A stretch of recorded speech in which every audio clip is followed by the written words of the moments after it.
Morning. Last week I spoke about mercy, the process by which we don't receive from God what we deserve. He was able to be just and not punish us by punishing his son Jesus instead. He is then able to show mercy to those who want it, forgiving them and making them his children. This week I'm going to talk about grace, which is like the opposite side of a coin. Mercy is not receiving from God what we deserve. Grace is receiving from God what we don't deserve.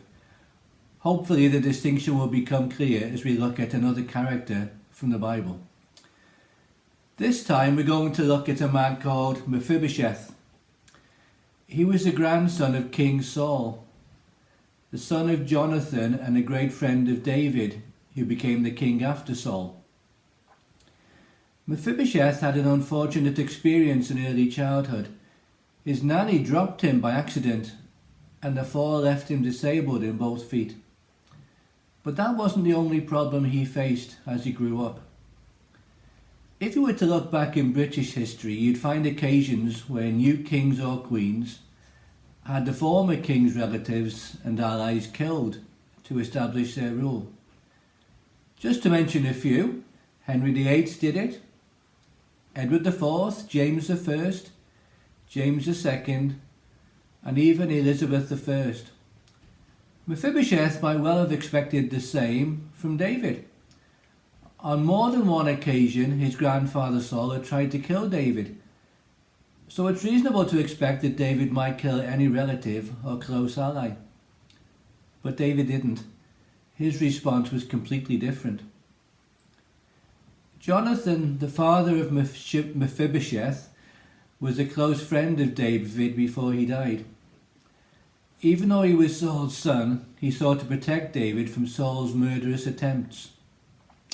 So when David came to the throne, one of the first things he did was to ask, "Is there anyone still left of the house of Saul to whom I can show kindness for Jonathan's sake?" That's when he heard about Mephibosheth and called for him. I guess Mephibosheth must have been terrified, so scared at what might happen to him. So imagine his surprise when he met David and heard a kind voice. There was no anger, no hatred, and Mephibosheth knew he was safe. David returned to Mephibosheth everything that had belonged to Saul and made him a rich man in the process. But he also did one thing more that was very special.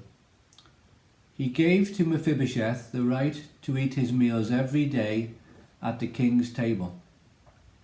Now that was a great honour that hardly any would receive. And it was given to a man whose grandfather had tried time and again to kill David. Now when someone is so kind to you, isn't it nice to be able to see that person every day and enjoy their company? The company of a king. Was David obliged to return Saul's lands to Mephibosheth? No. Did he have to provide a seat at his table for him? No. There is no reason for what David did beside grace, treating Mephibosheth as he didn't deserve. Grace is undeserved or unmerited favour. God is a God of grace who wants to show us his favour. So how does his grace work in our lives? And why does God show his grace? I'll answer my second question first.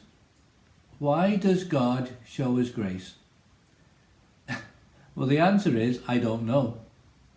No one does except God himself. The Bible tells us that we are by nature God's enemies. We've sinned against him, offended him, and we deserve nothing from him but his anger. However, he's chosen to love us and show kindness to us. Now the second question takes a bit more explanation. How does God's grace work in our lives? There's a sense in which everyone on earth receives grace from God, no matter who they are or what they believe. The Bible says about God that he causes his sun to rise on the evil and the good, and sends rain on the righteous and the unrighteous. We all receive the sun and rain. We all benefit from the food we're able to grow and the drink that quenches our thirst.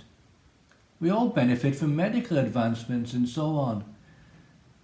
God graces us in so many ways. But there's also a very distinctive application of grace where it's applied to those who come to faith in Jesus. Let's first ask the question, what must we do to secure our place in heaven? Where it came from, I don't know, but a lot of people have this idea of visiting pearly gates, the entrance to heaven, and whether or not those gates are open is determined by the life we've lived on earth. If, on the whole, we've been good, we can go to heaven. But if we've been bad, no chance. The gates stay closed. Now, it might surprise you to know that such an idea doesn't appear anywhere in the Bible. And I really have no idea where it came from. What I do know is that it's caused a lot of harm, perpetuating a myth that we can find our own way to heaven. And that way is through the good we do in life, or what the Bible calls our works. So, in response to my own question, what can we do to secure our place in heaven? The answer is nothing. You can't earn your way to heaven. Neither can you buy your way to heaven. It's possible that you may be Bill Gates listening to this, or Elon Musk, or Jeff Bezos, or some other multi-billionaire. I can imagine you all listening to me right now, to be honest. It doesn't matter who you are and how rich you are. You can't throw your money at God to book your place in heaven. Rich or poor, we're all in the same boat. Salvation on our own terms is beyond us. The perfect God, who alone sets the standard and what is acceptable to him, has said that all have sinned and fall short of the glory of God. And there you have it, we fall short. We can make a superhuman effort to achieve a place in heaven, but we won't make it. God has also said there is none righteous, not even one. Despite what we may think of ourselves, and no matter how much we praise ourselves, it's God's evaluation that matters, and he says, sorry, not good enough. There's only one way we will ever get to heaven, and that is through God's grace. And it's at this point that I need to tell you how God's grace works in our lives. I'm really excited about telling you because there's no better news I can ever give, and no better news you will ever hear. I'm sure you've heard good news before, news like, congratulations, the job is yours. Yes, I will marry you.